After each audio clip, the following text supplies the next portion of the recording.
Hello, my friends. Welcome back to another episode of The Good, the Bad, and the Bible. And if you haven't figured out what this show is about yet, because you're new here, well, just look at the title. It says exactly what you need to know. We don't pull punches here. We take the Bible at face value, and I talk about what I find to be logical and illogical within it. There are good things to be found in the Bible, and there are terrible things. I used to be a fundamental Christian who believed every single word of the Bible was inspired by God. And maybe some of it is inspired by the actual God, whatever actual God there may be. But the more you learn about the real world and about how the actual world works, the more you learn about history, how Christianity was formed, how the Bible was put together, and its origins, and the beliefs that match the Bible that are found in other religions, you start to eventually see that, well, maybe the Bible isn't so supernaturally inspired as we might think. And today, there's some stuff that really shows how uninspired the Bible is. Unfortunately, there are a lot of parts about that are like that. And so I'm going to show you some of that today in the Old Testament. In the first part, I'm going to show you some of the concepts of what free will is to Christians and to the Bible. Because the Bible doesn't talk about free will a whole lot. So I was very surprised when I stumbled across this little chunk of free will. And I'm like, oh, what's this? And the more I looked into it, the more I realized it didn't sound very free willish. And after that, I'm going to share with you a Bible story that comes right afterwards that you probably never have and probably never will hear preached in a church. So, without any further ado, let's begin. If you have been following along in the series previously, you will not be surprised to find that we're talking about sacrifices again.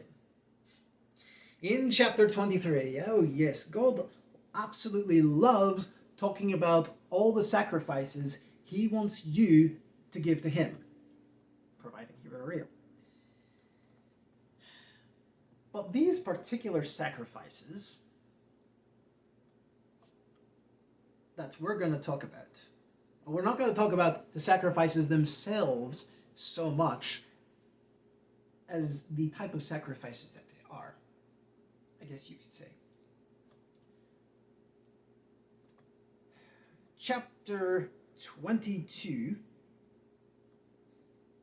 starts off in verse 17 talking about sacrifices that are supposed to be completely voluntary. Because God is so unsatisfied with just having sacrifices for your sin, he needs more than that. You have to give him more than that. He just won't be satisfied with a clean slate. He needs more blood to be shed.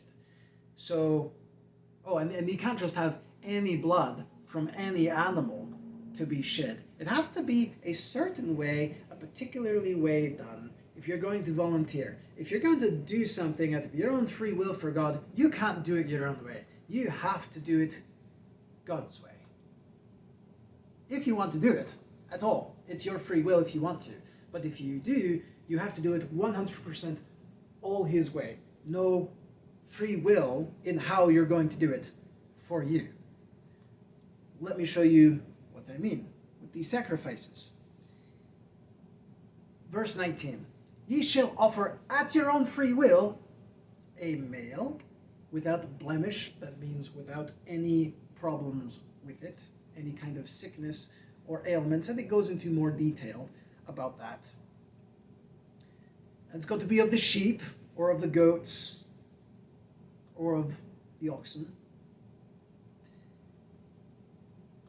And whatsoever has anything wrong with it, you can't offer it. So if you have a sick sheep that you don't need, and that isn't going to do you any good, you can't sacrifice it to God. Even if you can't eat it yourself, and it would be better off dead, God doesn't want it. He wants your best. He wants your most perfect. He wants your most inconvenient from you for himself.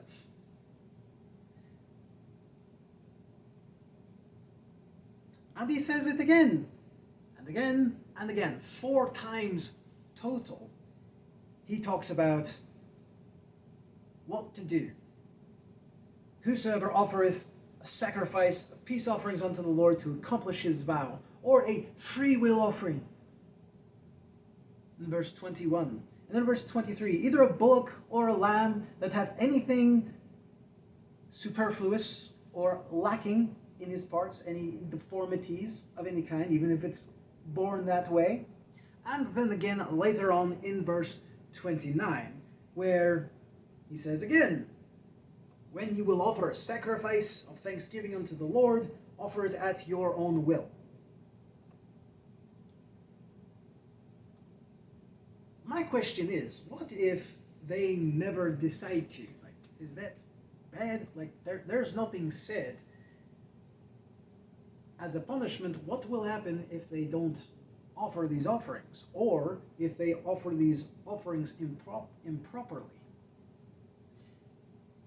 Now, I understand. From a friend to a friend, you don't want to receive a terrible gift from someone else if they're going to give you a terrible gift. But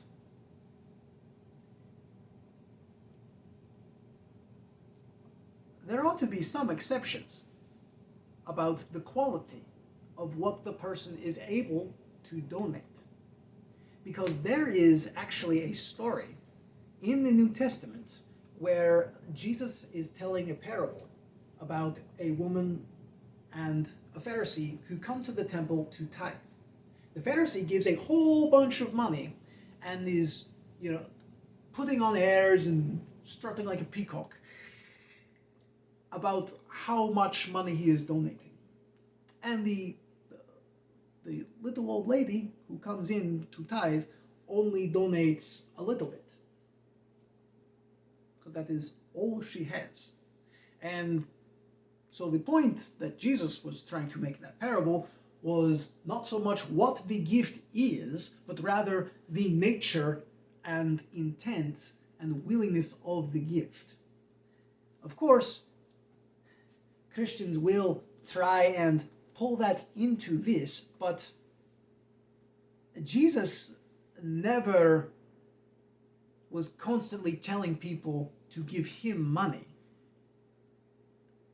And he was never telling people to give God money either. He said, give to Caesar the things that are Caesar's, and to God the things that are God's. Not once did he ever say, and give to me what belongs to me. In fact, I don't think he ever asked to be prayed to either. He said you could ask for things in his name, but he never said to be prayed to. Or to his mother, for that matter. Anyways, the point I'm trying to make here between these two stories is that Yahweh seems a lot more caught up with the details of what type of gift he is to be given out of free will. And when Jesus comes along later, he says, no. It's not about what you give, it's about the intention behind it, which honestly makes way more sense than being persnickety about what is going to be given. I mean, if an adult is going to give you something, you expect it to be of a certain quality, of a certain caliber. If a child gives something to you, you are going to expect it to be not as good as what an adult will give you. But often when a child gives you something out of the free will of their heart, it is often a lot more generous in their intention than with an adult. Not always, but a lot of the time it is. Like their love for you is a lot more worth than what they're giving to you. What they could be giving to you could be a mud pie. But they're like, I love you and I want to give this to you. It's terrible. It's a complete waste of time and energy to put together, but they made it for you. Even though it's worthless, they were thinking of you. They wanted to give it to you. And God is saying, I don't care if you can't afford to give me the very best of what I am demanding. If you can't give it to me, if you can't give me what I want, just don't give it to me at all. I only want within this category. I don't care about your heart, because these laws about what you donate to me has to be like this. It's basically like a preacher saying, donate to me, but you have to donate at least $25 or more. Donate out of the charity of your heart, but it needs to be at least $25. Like, what's so free? Like, what? That just doesn't seem right. That doesn't seem... There's just something wrong about that to me. And the way God keeps talking about free will and sacrifices, it sounds like someone who really wants stuff from everybody. It's like, okay, so when you offend me, you need to do this, and when you want to do this for yourselves, you need to do this because you need to be thinking about me, and when you do this particular thing, you need to do this because it's what I tell you to do, and you have to have this kind of diet because I don't like these kind of animals, and if you're ever going to give anything to me, it's got to be like this and like this and like this. Don't ever do it like that because that will piss me off, and you got to follow this schedule throughout the week, and come pray to me every single week. It's all this me shit coming from God. Like, if a human acts this way, we say that human has a really big problem. And God even admits that he is the jealous God.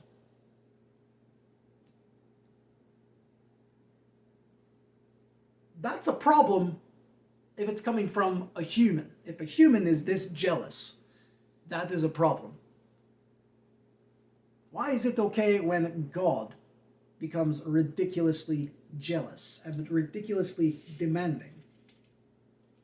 You think God is all about free will? Well, if you don't worship one of his holidays properly, you die. Right after all this talk about free will, he comes down and is talking about this Feast of Trumpets in the very next chapter. And he says, and whatsoever soul it be that doeth any work in that same day, that same soul will I destroy from among his people. He's basically saying that he's going to send a person to hell for working on his holiday. That's the type of God you're dealing with. A dictator. He has no room for your free will to decide, you know, I'm desperate, I need to get this shit done. My family is starving. We live from day to day. If I'm not out there, my family doesn't eat.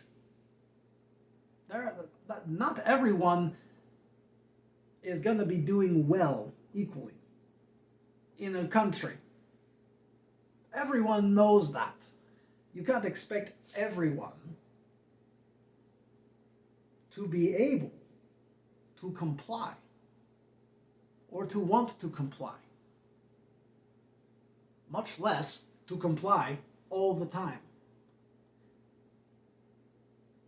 And if people want to deconvert from this religion, from what is being taught in the Torah here,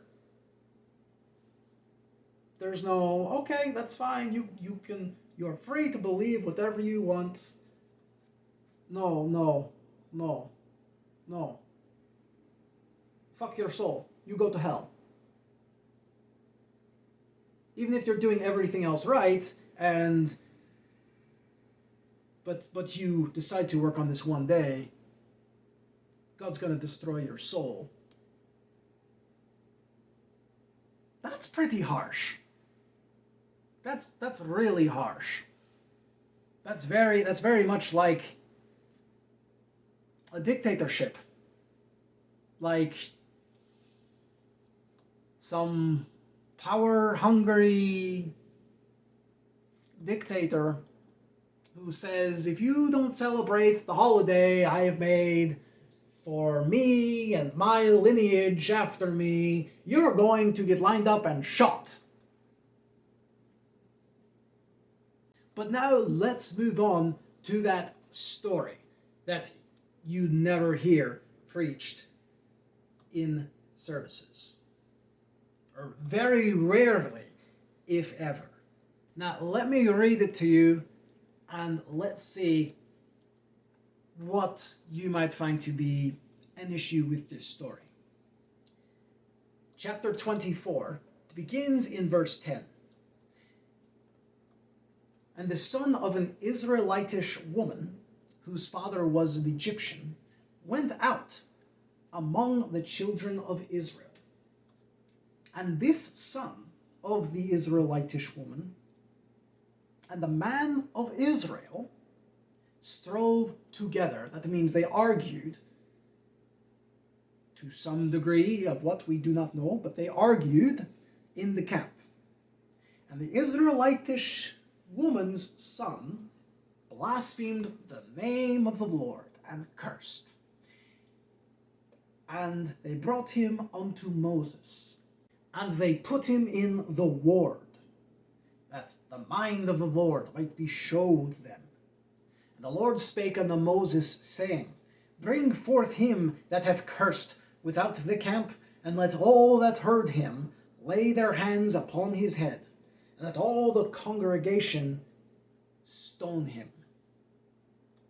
Not this kind of stone.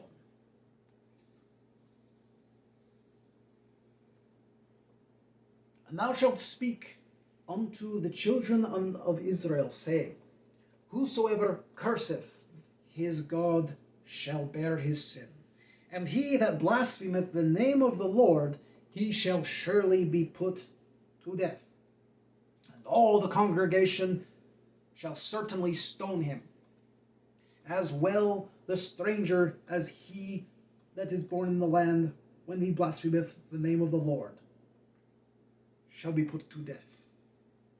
And God rambles on for a few more verses of a few rules that he had already previously mentioned, some of them good and fair, some of them not so much. One of them, he actually, well, we'll get back to that one. But how does the story end? Well, last verse of the chapter, verse 23. And Moses spake to the children of Israel that they should bring forth him that had cursed out of the camp, and stone him with stones. And the children of Israel did as the Lord commanded Moses.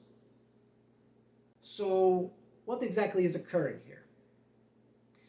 We have two men. One is a full-blooded Israelite, because that matters for some reason. And the other person is also an Israelite, but is partially Egyptian. I'm not 100% sure if he's 3/4 or 50% Egyptian, but the point is he is mixed. And the Bible thought that was an important thing to say. like race difference and mixed blood have something to do here. Like someone is playing a race card. Maybe. Maybe. But that is what is going on. And in the heat of the moment, who knows if the Israelite son, partial Egyptian, whatever he is, like it matters, he's human. That's the only thing that should matter. He curses God. I don't know why. There is nothing in the story that says what he said in cursing Yahweh. Maybe he thought, maybe he was a bit of a free thinker. Maybe he was seeing that some of the teachings of Yahweh actually came from the Egyptians. That could be considered blasphemous and maybe even cursing of God. Who knows what he actually said? Because it's not said here. Who knows what the full-blooded Israelite said? Because it's not here. Who knows if maybe the full-blooded Israelite was actually in the wrong about the whole thing? Like maybe the full-blooded Israelite started the whole confrontation. We don't know who started it. We don't know what the argument was about. We don't know who was to blame. Both were probably to blame to some degree. That happens a lot in arguments. So we don't know any details about what is going on other than someone had an argument with someone else and the guy who wasn't a purebred cursed God. What do we do, Moses? The unpure, non-full-blooded Israelite said something against God. We should punish him and see what the rule says. What does it say, Moses? At this point in the Bible, we already came across those rules. And I mentioned it. I can't remember what video it was. But there are multiple repetitions of the laws that are given in the Bible, in the Old Testament. Some of them are a little bit different from others. It's kind of curious. Some of them are exact copies. But this one about killing a child or son or doesn't matter who, anyone who curses the name of God, it doesn't matter who they are, how old they are. If they do it, they have to be killed. For some reason,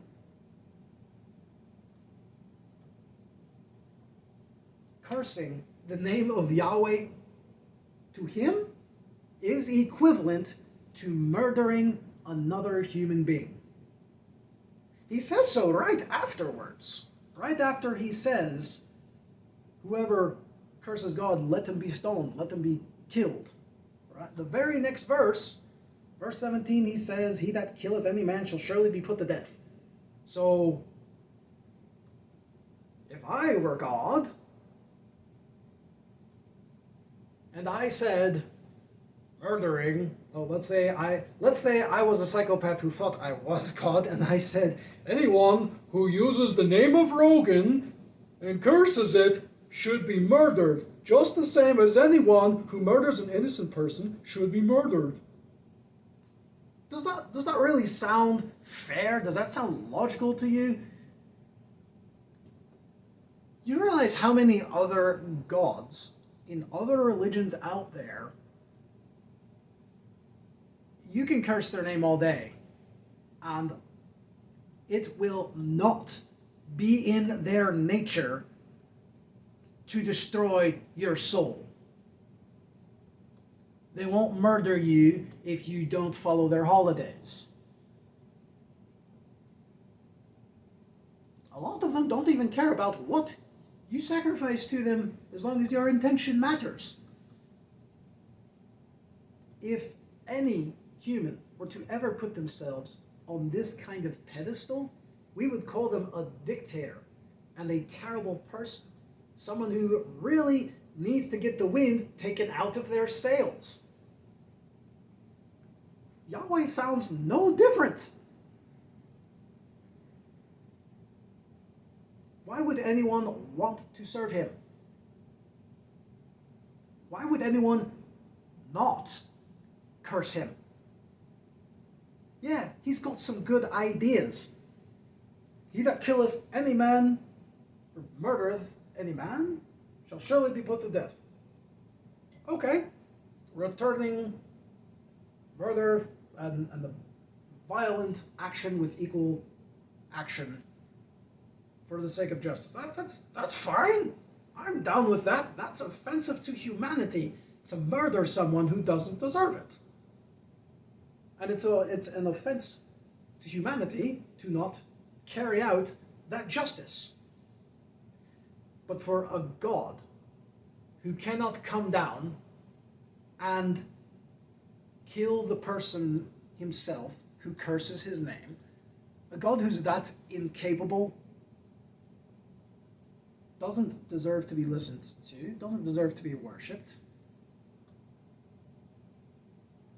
He doesn't even give an opportunity to the person who cursed God to ask for forgiveness or offer a sacrifice of any kind. There was no trial done. It was just, hey, this guy cursed God. What do we do, Moses? Oh, stick him in the lockup, and I'll telephone God and see what he says to do. Because that's fair. They didn't sit down and was like, okay, what did you see? What did you see? Did someone else say something different? It could have been possible that this was a conspiracy done against this individual. Racism was a real thing back then. And how could this not be a racist thing that took place? There is so much attention drawn here to the son and his heritage and the other guy. No one mentions the guy, no one mentions the name of the son of this woman, but it does take the time to mention that this mother's name was Shilomith, the daughter of G.B.B of the tribe of Dan. Like it was a real recorded event that occurred. It doesn't make sense why they would leave out the male names and only include the mother's name, because they were very patriarchal in their beliefs and did not show hardly any respect for women, and hardly ever recorded their names throughout history or in lineages. It was all about the man and the man's name. Like the woman had to do something really, really outstanding to have any attention. Just unfortunate that they were that way. But that is the way it is laid out here. Those are the kind of details we get. An Israelite-ish woman.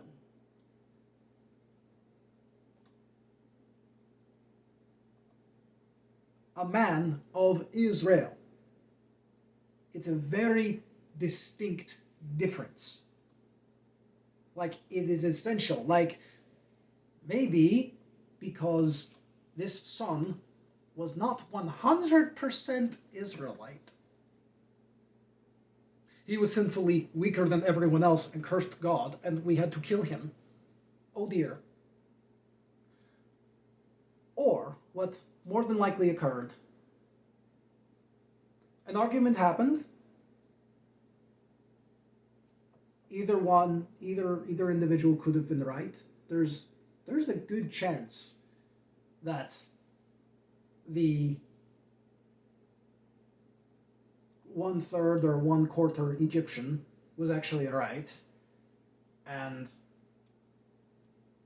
everyone else may have already disliked him because he was not completely an Israelite. Born into the family, born in naturally, but he probably looked a little bit different. Probably sounded a little bit different. Probably thought a little bit different. And maybe he lost control a bit in what he said. Maybe he really did curse the God of Yahweh. But even if he did, why would murdering him ever be the correct response? It's one thing to be hurt. It's one thing to want an apology. It's another thing to fucking murder them. Like I said, other gods in other religions, you go look them up for yourself. A lot of them will not get mad at you if you curse them. Sure, Christians and people who follow Yahweh will say, well, of course, those gods won't do anything because they're not real. Only this one is real. Well, try cursing him and see if he kills you. And why does he put it on the nation of Israel to kill this person? Maybe the Egyptian was trying to argue or trying to prove that, you know what, maybe Yahweh isn't real. Maybe Moses is just really good with his words because he was raised in an Egyptian environment in the royal palace, and he's very skilled at manipulating people. There's historical recordings that he was also a military leader. I don't know if that's true or not, but it's quite, I could see it being a reality. It doesn't fit with this narrative, but there's a lot of things in reality that does not fit with the Bible. As much truth as there is in here, there's a lot of bullshit as well. And you have to take salt with you.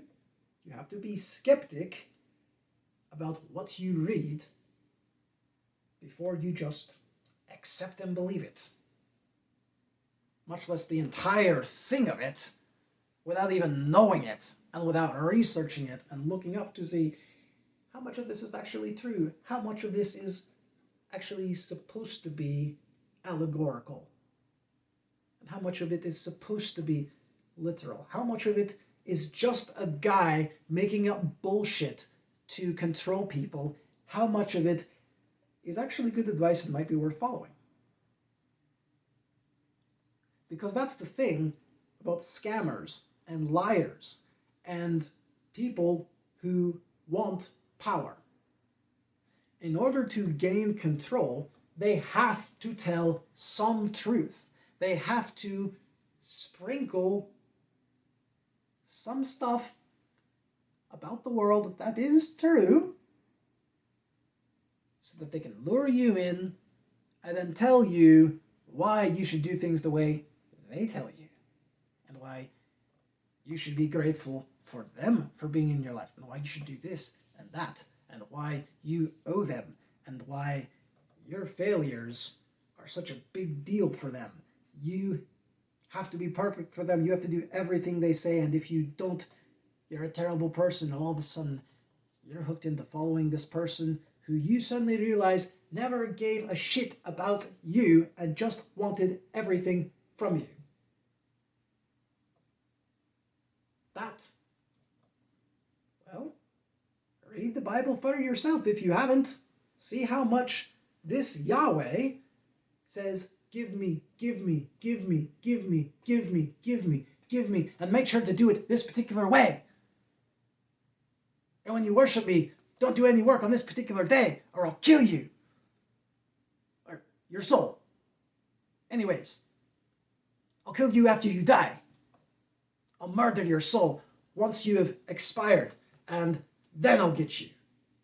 Because that's the best threat this God has. He can't do anything himself, so he demands that if you curse his name, oh, he's not going to do anything about it. He's going to make everyone else do it.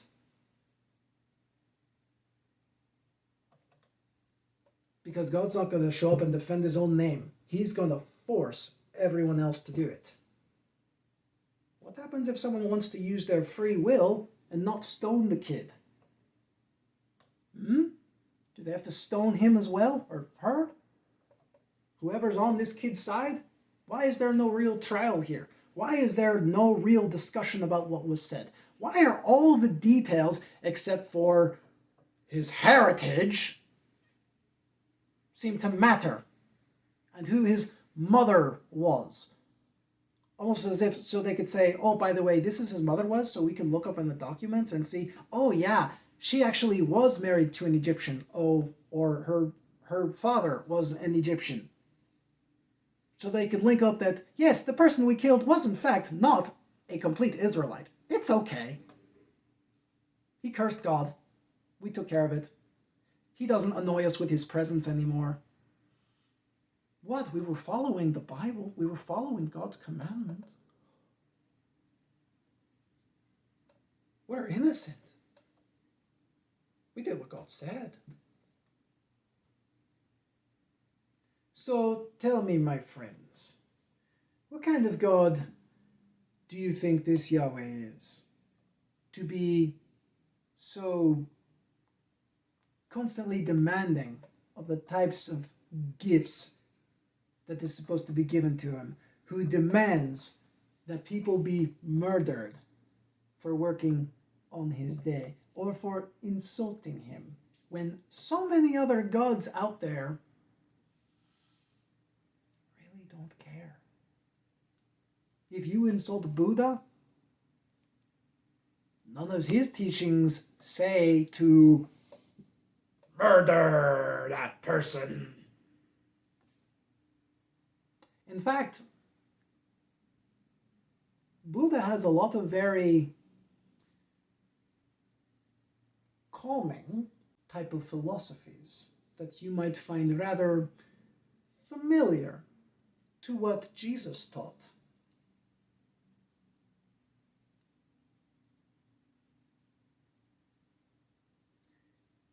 The more you look into it, the more you will be surprised how much of Jesus' teachings are actually in other religions like Buddhism and Taoism,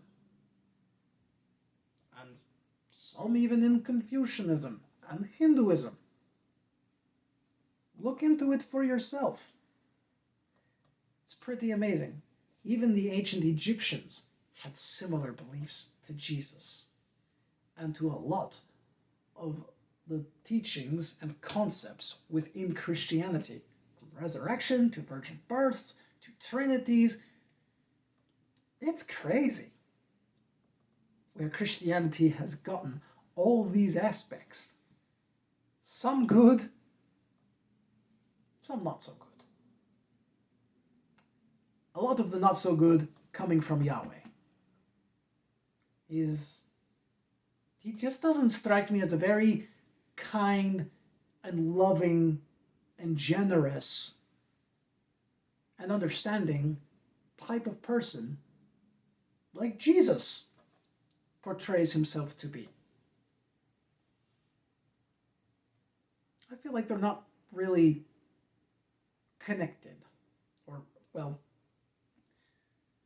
maybe as connected as the East is to the West, or the moon to the sun, the dark to the light. But Father and Son, I don't know. No. No.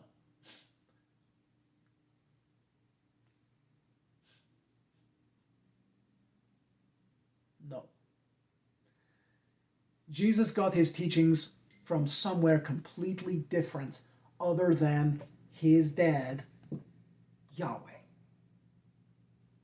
And I will provide a link to some of those things in the description below. including what Jesus may have been up to in his middle years, the evidence behind what he was doing before he returned to Israel to start his teaching ministry. And that is all I have for you today. I hope you enjoyed this episode. If you have, leave a like, leave your comments on what you think down below. Check out the link. Check out my videos on the origins of Christianity if you haven't. And I look forward to seeing you in the next episode. That will not be the next video that comes out, because the next video will be my first review of Christian entertainment material. Come back and join me next week for Patch the Pirate on weed. Stay safe, my friends. Until next time, farewell.